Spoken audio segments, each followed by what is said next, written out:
Hello and welcome to another edition of Overland Fam. In today's video we're going to be discussing overlanding with children. So if you've just watched the other video you would have noticed that my daughter is at home with us today. So it's difficult for me to make these videos, but my wife is at work in the office and she keeps going in back and forth. I think she's coming back out here now. So she's okay. She's been really good with us. But clearly there are going to be times where she's not going to be so good with us. So what are going to be some of the challenges that we are going to have to overcome overlanding long term with a child in tow? Well, some of the things is making sure that she is always happy. That's not going to happen. She isn't always going to be happy, but we want to try and keep her as happy as possible, which means we're going to teach her. This is more important than sticking a tablet in front of her face and getting her to watch cartoons. This is not what we're going to do. So this is even more of a challenge because it'd be much easier and much, better solution in terms of keeping her quiet in the car if we just stick something in front of her face where she can play with, but we don't want to do that. I think it's better. Children's minds develop in a much better way when they are bored.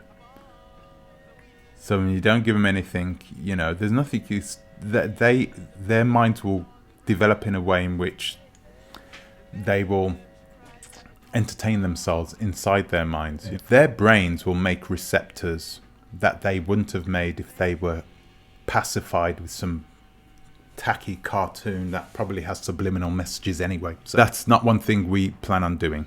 It is difficult. It is a challenge. We're going to homeschool her though, for that time, and hopefully she will get more out of it than if she was stuck in some classroom. So that is one of the challenges, keeping her happy inside the vehicle. I told you guys in another video that we're only going to be driving 4 hours a day. Well, this is part of the reason. It's because of we have our daughter in the car with us, and we're traveling 10 hours. She's going to be bouncing off the walls. It's not going to be possible. So the way we planned it was to get her up, teach, and then let her bounce off the walls for 3-4 hours. Let's make her tired. Let's play with her, and let's get to the point in which, she can get back into the car. She can get showered, get back inside the car, and we can continue along our journey for 4 hours. 4 hours is not a long time. It really isn't, And I'm a little apprehensive about how much, distance we can do in 4 hours on the African continent. I think it depends on which countries you're in and how good the infrastructure is in that country. So yeah, it's a difficult one, but yeah, I think we can overcome it. I don't know how. Another challenge which we're going to have is schooling. So we will homeschool her for that period of time. So I think it's important that she continues in her education. Another thing is making sure that she interacts with other children. This is paramount, that she interacts with other children and has the ability to see other children. Something which I feel, because Africa of course has a very young dynamic population, I don't think that'll be too much of a problem, but it can be a challenge if we are in the wrong country. My partner does work for an educational service, an online educational service, so I think we're in a good place to try and find the right course for our daughter that she can learn the basics of STEM fields, classes as well. We're really going to focus more on that, and we're going to focus on the history of Africa. This is one of the positives of teaching your own children. You can make her education more Afrocentric as opposed to Eurocentric. I know who all of Henry VIII's wives are. Why? What good did it do me? It does mean nothing to know this. A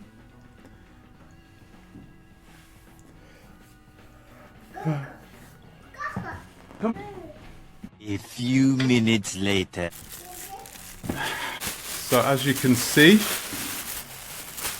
this is another challenge that we're going to have. Maybe not with this child.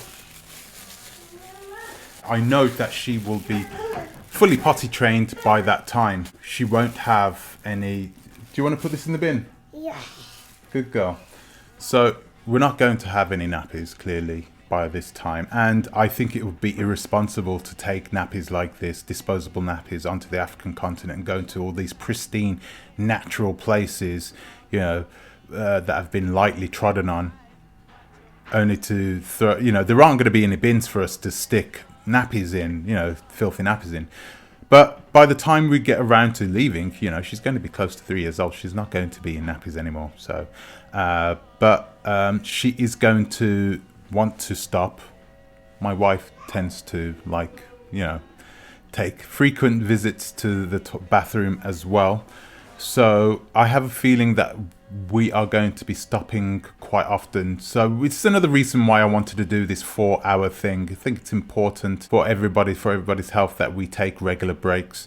So I'm going to drive for 2 hours, and then I'm going to let my wife drive for 2 hours. And I think if we do it that way, I think we will both feel very refreshed, because driving 2 hours a day is nothing, really. You know, it's okay. I understand that you're going to be a passenger for 2 hours and then driving for 2 hours, but it's different, right?